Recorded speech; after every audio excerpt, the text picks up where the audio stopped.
ስሜ ቢኒያም ስዩም ባላለው በህግ አገልግሎት ዳይሬክቶሬት የህግ ምክርና ረቂቅ ቡድን አስተባባሪ ነኝ። በታክስ ወንጀልና አስተዳደራዊ ቅጣቶች ጋር በተያያዘ አንድ ድርጊት የታክስ ወንጀል ነው ለማለት የመጀመሪያው ነገር ምንድነው? በህግ የተጣለ ግዴታ መኖር መቻል አለበት። በህጋችን ላይ አድርግ አታድርግ ተብሎ የተቀመጠ ነገር መኖር መቻል አለበት።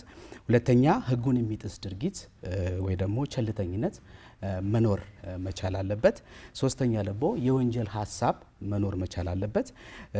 አራተኛ ታክስን የማሳጣት አላማ መኖር መቻል አለበት። ስለዚህ እነዚህ አራቱ ነገሮች ሲሟሉ የወንጀል ድርጊት ተፈጽሟል የሚለውን ሀሳብ ይይዝልናል ማለት ነው። ይህንን ካልን የወንጀል ድርጊት ውስጥስ ምን ምንድን ናቸው የሚለውን ነገር ማየቱ ተገቢ ነው ብዬ አስባለሁ።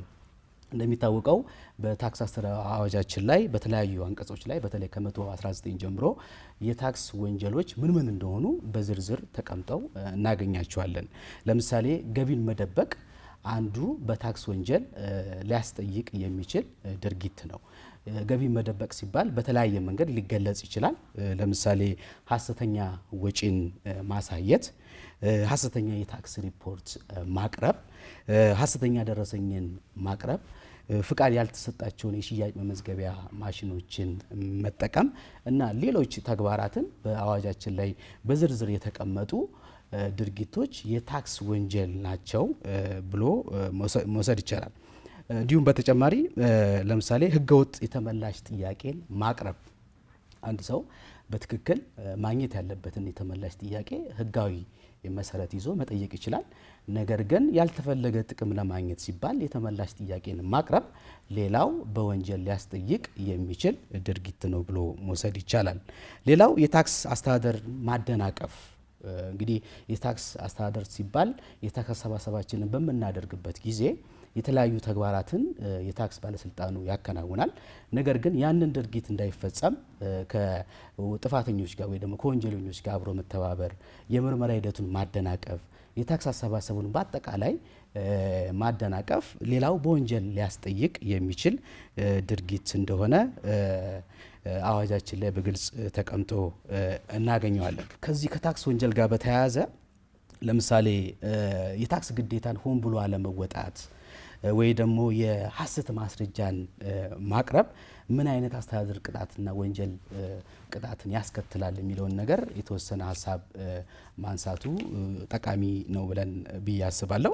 እንደሚታወቀው አስተዳደራዊ ቅጣት እና ጥፋቶቹ በአዋጁ 983 2008 ከአንቀጽ 101 እስከ 105 ድረስ የተመላከቱ ናቸው።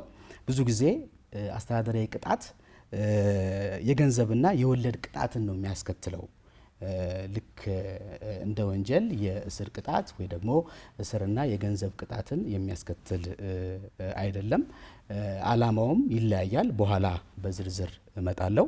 ነገር ግን እንደ አጠቃላይ አስተዳደራዊ ቅጣት ያው አስተዳደራዊ ጥፋት ሲፈጸም የሚከሰት እንደመሆኑ መጠን ቅጣቱ ከገንዘብ ጋር እንደዚሁም ከወለድ ጋር የተያያዘ መሆኑን ለማሳየት ነው የምፈልገው።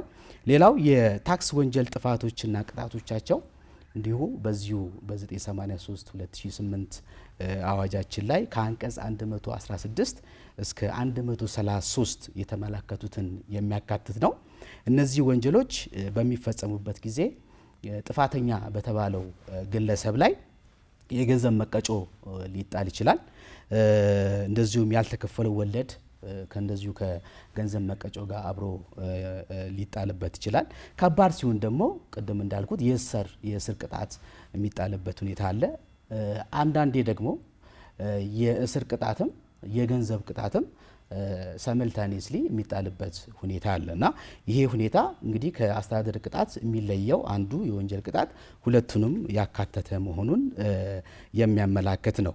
ስለዚህ የሐሰት ማስረጃ ማቅረብ በታክስ አስተዳደር አዋጃችን በተለይም 118 ላይ አንቀጽ 118 ላይ ከ50 ሺህ እና የ3 ዓመት ከ3 ዓመት እስከ 15 ዓመት የሚያስቀጣ ቅጣት ሊያስከትል ይችላል ማለት ነው። ምክንያቱም ማንኛውም ግብር ከፋይ በትክክለኛ ገቢውን አሳውቆ ትክክለኛ የሆኑ ሰነዶችን ማዕከል ባደረገ ታክሱን መክፈል አለበት። ነገር ግን የሐሰት ማስረጃ ማቅረብ ሆን ብሎ ታክስን ለመቀነስና ለማሸሽ የሚያደርግ ጥረት ካለ በዚህ በጠቀስኩት አንቀጽ 118 በታክስ አስተዳደር አዋጃችን ላይ 50 ሺህ ብር እንደዚሁም በተጨማሪ ከ3 ዓመት እስከ 15 ዓመት የሚያስቀጣ የእስር ቅጣት እንደሚያስቀጣ ሕጋችን ላይ በግልጽ ተመላክቶ እናገኘዋለን። ሜቢ ቅድም ላነሳ እንደፈለግኩት ሁለቱ የጥፋቶች ልዩነታቸው ምንድን ነው? በተለይ ከዓላማቸው አንጻር ከሂደታቸው አንጻር እና ከሚያስከትሉት ውጤት አንጻር ምንድን ነው የሚለውን ነገር የተወሰነ ማየቱ ተገቢ ነው ብዬ አስባለሁ። ቅድም እንዳልኩት የሚለያዩበት ሁኔታ አለ፣ አንድ የሚያደርጋቸውም ነገር አለ። በተለይ ከዓላማቸው አንጻር ብናይ የአስተዳደር ቅጣት ዓላማው የታክስ ሕግ ተገዥነትን ማምጣት ነው። ብዙ ጊዜ አክቹአሊ የወንጀል ቅጣትም የታክስ አልቲሜት ጎሉ ወይ ደግሞ የመጨረሻ ኢንድ ፕሮዳክቱ የታክስ ተገዥነትን ማምጣት ቢሆንም የአስተዳደር ቅጣት በዋነኝነት የታክስ ሕግ ተገዥነትን ማስከበር ነው፣ ኮምፕላያንስን ማጠናከር ነው።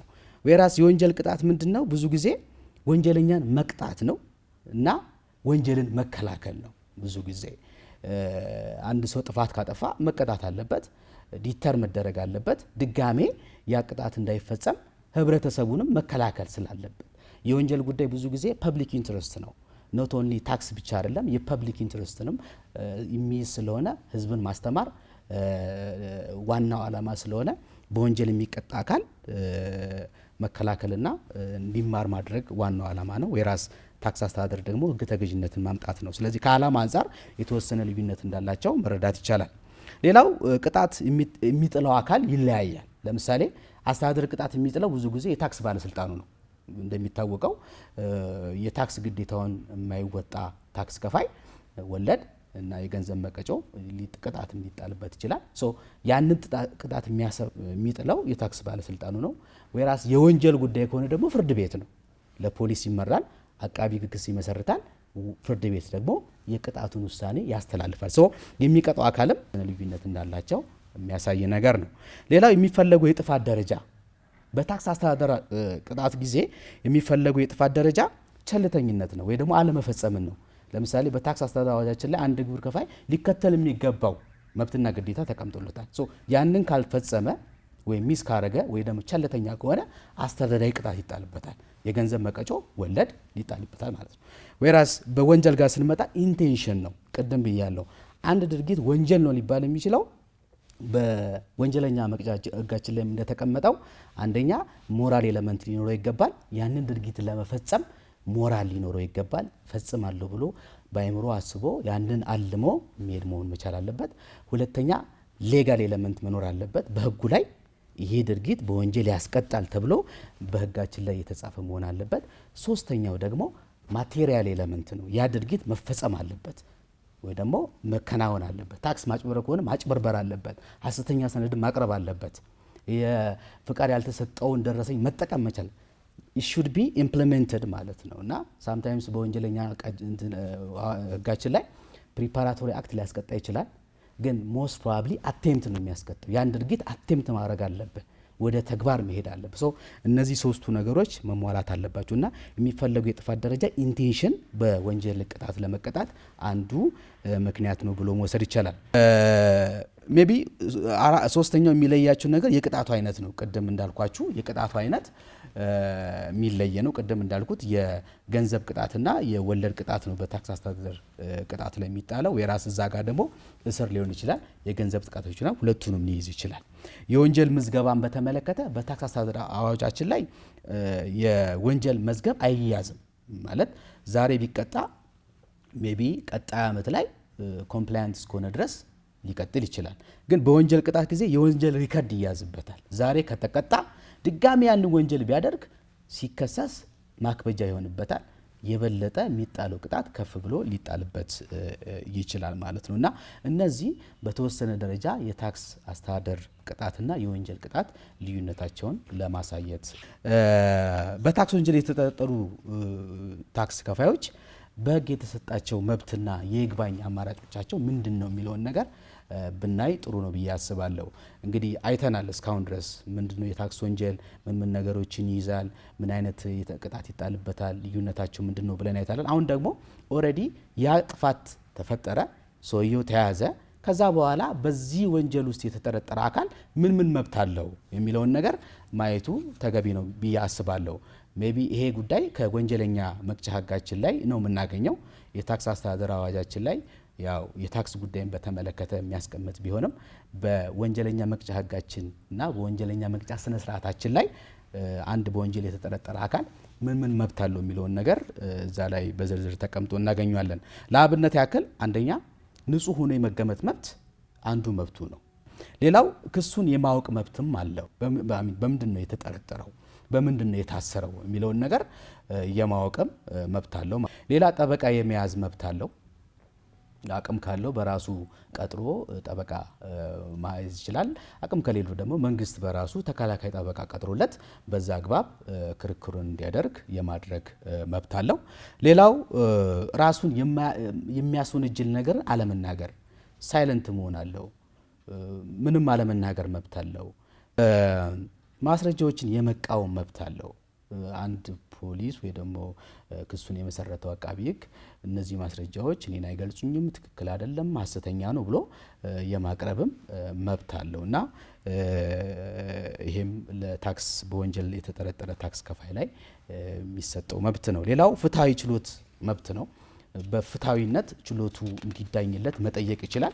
የገለልተኝነትም ኢሹ ካለው ተቋሙ ማቅረብ ይችላል። ይሄ ችሎት ገለልተኛ አይደለም ብሎ ችሎት እንዲቀየርለትም እስከ መጠየቅ መብት አለው ማለት ነው ታክስ ከፋዩ። ሌላው ደግሞ ውሳኔ ከተወሰነ በኋላ ይግባኝ ማለትም መብት አለው። ሜቢ በውሳኔው ካልተስማማ ይግባኝ ጠይቆ የተወሰነበትን ውሳኔ ማሻሻል ይችላል ማለት ነውና ይሄ በወንጀል የተጠረጠረ ታክስ ከፋይ ያለውን መብት የሚያሳይ ነው። ለዛሬ እንግዲህ በታክስ አስተዳደር ቅጣትና የወንጀል ድርጊቶችን አስመልክቶ ያቀረብኩላችሁ የግንዛቤ ማስጨበጫ ይሄን ይመስላል።